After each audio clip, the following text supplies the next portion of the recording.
તો વાત છે 1947ની, જ્યારે ભારત આઝાદ થઈ રહ્યું હતું.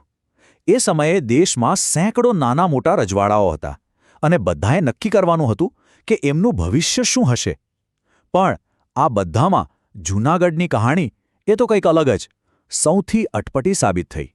ચાલો આજે જાણીએ એ વાર્તાને, જે ઇતિહાસનો એક એવો વળાંક છે ને, જે આજે પણ ઘણા સવાલો ઊભા કરે છે. હવે જુઓ, આ કોઈ સીધી સાદી ઐતિહાસિક ઘટના નથી. આ તો એક કોયડા જેવું છે. જરા વિચારો, એક એવું રાજ્ય જ્યાં લગભગ બધી જ વસ્તી હિન્દુ હોય, એ પાકિસ્તાનમાં જોડાવાનો નિર્ણય લે, અને છતાં અંતે ભારતનો જ એક ભાગ બની જાય. આખરે આ બધું થયું કેવી રીતે? ચાલો આખી ગૂંચવણને સ્ટેપ બાય સ્ટેપ સમજીએ. ઓકે, તો આ આખી વાતને બરાબર સમજવા માટે આપણે એને થોડા ભાગમાં વહેંચી દઈએ. પહેલાં આપણે જોઈશું કે નવાબે આટલી અટપટી પસંદગી કેમ કરી, પછી એનાથી જે જોડાણનું સંકટ ઊભું થયું એની વાત કરીશું. ત્યાર પછી એક દેશવટામાં બનેલી સરકાર એટલે કે આરઝી હકુમત વિશે જાણીશું. પછી જોઈશું કે ભારતે કેવી રીતે આમાં દખલ કરી, પછી લોકોનો શું ચુકાદો આવ્યો, અને છેલ્લે આનો વારસો આજે પણ કેમ વણ ઉકેલાયેલો છે એના પર નજર કરીશું. ચાલો તો શરૂઆત કરીએ. સમય છે 1947નો. અંગ્રેજો જઈ રહ્યા છે અને બધા રજવાડાઓ સામે મોટો સવાલ છે: ભારત સાથે જોડાવું, પાકિસ્તાન સાથે જવું કે પછી સ્વતંત્ર રહેવું. બસ આવા જ સમયે જૂનાગઢના નવાબે એક એવો નિર્ણય લીધો જેણે ખરેખર બધાને ચોંકાવી દીધા. તો આ આખા સંઘર્ષનું મૂળ શું હતું? એ હતું જૂનાગઢનું ગણિત. અહીંની 80% વસ્તી હિન્દુ હતી, પણ શાસક કોણ હતા? મુસ્લિમ નવાબ મોહમ્મદ મહાબત ખાનજી ત્રીજા. બસ શાસક અને પ્રજા વચ્ચેનો આ જ મોટો તફાવત આખા વિવાદના કેન્દ્રમાં હતો. અને પછી તો ઘટનાઓ એટલી ઝડપથી બની કે કોઈને કંઈ સમજાય એ પહેલાં માઉન્ટ બેટેને ભાગલાની યોજના જાહેર કરી, ભારતીય સ્વતંત્રતા અધિનિયમ પસાર થયો, અને બરાબર આઝાદીના દિવસે જ એટલે કે 15 ઓગસ્ટ 1947ના રોજ નવાબે જાહેરાત કરી દીધી કે જૂનાગઢ પાકિસ્તાન સાથે જોડાશે, ભલે ને એ ભૌગોલિક રીતે ભારત સાથે જોડાયેલું હોય. હવે નવાબના આ એક નિર્ણયથી તરત જ એક મોટું રાજદ્વારી સંકટ ઊભું થઈ ગયું. કેમ કે એક બાજુ શાસકનો કાનૂની અધિકાર હતો, પણ બીજી બાજુ રાજકીય અને ભૌગોલિક હકીકતો કંઈક અલગ જ કહેતી હતી. અને અહીંથી શરૂ થઈ બંને દેશોની દલીલો.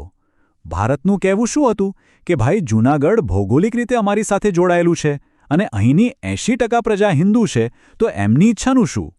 સામે પક્ષે પાકિસ્તાનની દલીલ હતી કે શાસકને જોડાણનો કાનૂની અધિકાર છે અને દરિયાઈ માર્ગે તો અમે જોડાયેલા જ છીએ. ભારતના ગૃહમંત્રી સરદાર વલ્લભભાઈ પટેલ આ પરિસ્થિતિને લઈને બહુ જ ચિંતિત હતા. એમને ડર હતો કે આ એક નિર્ણયથી આખા ગુજરાતમાં કોમી હિંસા ભડકી શકે છે. એમના પોતાના શબ્દોમાં કહીએ તો, જો જૂનાગઢને પાકિસ્તાન જવા દેવામાં આવે તો ગુજરાતમાં પહેલેથી જ ભભૂકી રહેલો કોમી તણાવ વધુ વકરશે. રસપ્રદ વાત એ છે કે પાકિસ્તાને પણ તરત જ હા નહોતી પાડી. એમણે લગભગ 1 મહિનો રાહ જોઈ અને પછી 13 સપ્ટેમ્બરે આ જોડાણને મંજૂરી આપી. અને જેવી એમણે મંજૂરી આપી કે તરત જ ભારતે સત્તાવાર રીતે વિરોધ નોંધાવ્યો. અહીંથી વિવાદ વધુ ગંભીર બન્યો. હવે નવાબના નિર્ણયનો વિરોધ માત્ર દિલ્હીમાં જ નહોતો થતો. જૂનાગઢના લોકોએ પણ પોતાનો અવાજ ઉઠાવ્યો અને આમાંથી જન્મ થયો એક લોકપ્રિય આંદોલનનો, જેનું નામ હતું આરઝી હકુમત. તો સવાલ એ થાય કે આ આરઝી હકુમત હતી શું?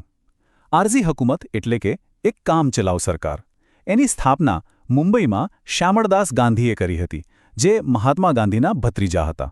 અને એમનો હેતુ એકદમ સ્પષ્ટ હતો: જૂનાગઢને મુક્ત કરાવવું. અને એમની રણનીતિ પણ જોરદાર હતી. પહેલાં તો મુંબઈમાં સરકાર બનાવી, પછી સૌરાષ્ટ્ર અને મુંબઈના લોકોનું જબરજસ્ત સમર્થન મેળવ્યું. પછી તો એમણે જૂનાગઢના એક પછી એક ગામો પર કબજો કરવાનું શરૂ કરી દીધું, લગભગ 160 જેટલા ગામો. અને સાથે સાથે રાજ્યની નાકાબંધી પણ કરી, જેથી વેપાર અને પુરવઠો બધું જ અટકી જાય. હવે એક બાજુ આરઝી હકુમતનું દબાણ અને બીજી બાજુ રાજ્યની અંદરની સમસ્યાઓ. આ બધાને કારણે પરિસ્થિતિ એવી થઈ કે જૂનાગઢનું શાસન પડી ભાંગવાની અણી પર આવી ગયું. અને બસ આ જ સમયે ભારતે આ મામલામાં સીધી દખલગીરી કરી. જરા વિચારો, રાજ્યની હાલત કેવી થઈ હશે? ભારત સાથેનો બધો વેપાર બંધ, ખાવા પીવાનું પણ મુશ્કેલ બની ગયું. આખરે ખુદ નવાબને પોતાના જીવનો ડર લાગ્યો અને એ તો કરાચી ભાગી ગયા.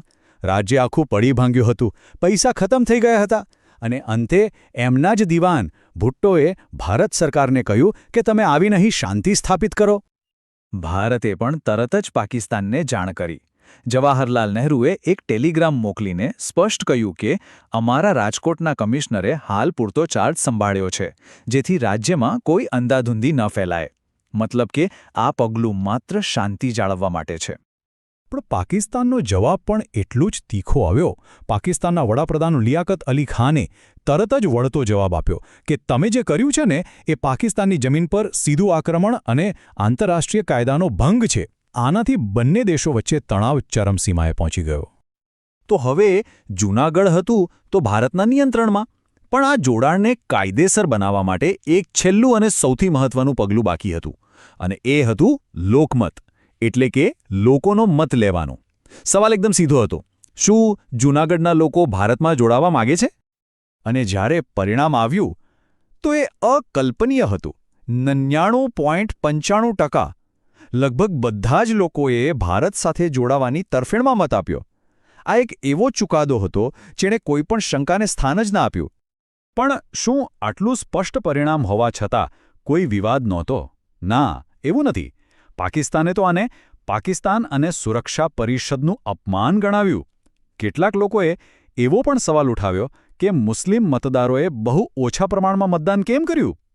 એક વિદ્વાને તો એટલે સુધી કહ્યું કે આમાં તો ભારતે જ ન્યાયાધીશ, જ્યુરી અને જલ્લાદ બધી ભૂમિકા જાતે જ ભજવી. તો જૂનાગઢ ભારતનો ભાગ બની ગયો. પણ શું અહીંયા વાર્તા પૂરી થઈ જાય છે? બિલકુલ નહીં. ચાલો હવે જોઈએ કે આ વિવાદનો વારસો આજે પણ કેવી રીતે જીવંત છે. લોકમત પછી જૂનાગઢને ઔપચારિક રીતે ભારત સાથે જોડવાની પ્રક્રિયા શરૂ થઈ. 1949માં જૂનાગઢ સૌરાષ્ટ્ર રાજ્યનો ભાગ બન્યો અને પછી 1960માં જ્યારે ગુજરાત રાજ્ય બન્યું ત્યારે જૂનાગઢ એનો એક મહત્વનો જિલ્લો બન્યો. પણ હવે એક ચોંકાવનારી વાત: ભલે આજે જૂનાગઢ ભારતનું અભિન્ન અંગ છે, પણ તમને જાણીને નવાઈ લાગશે કે આંતરરાષ્ટ્રીય સ્તરે યુનાઇટેડ નેશન્સ સિક્યોરિટી કાઉન્સિલમાં આ કેસ આજે પણ ઉકેલાયેલો પડ્યો છે. અને એનો પડઘો આજે પણ જોવા મળે છે. આજે પણ પાકિસ્તાનના સત્તાવાર નકશાઓમાં જૂનાગઢને તેમના દેશનો ભાગ બતાવવામાં આવે છે. આ એક એવી હકીકત છે જે આપણને યાદ અપાવે છે કે ઇતિહાસના કેટલાક પ્રકરણો ક્યારેય ખરેખર બંધ થતા નથી.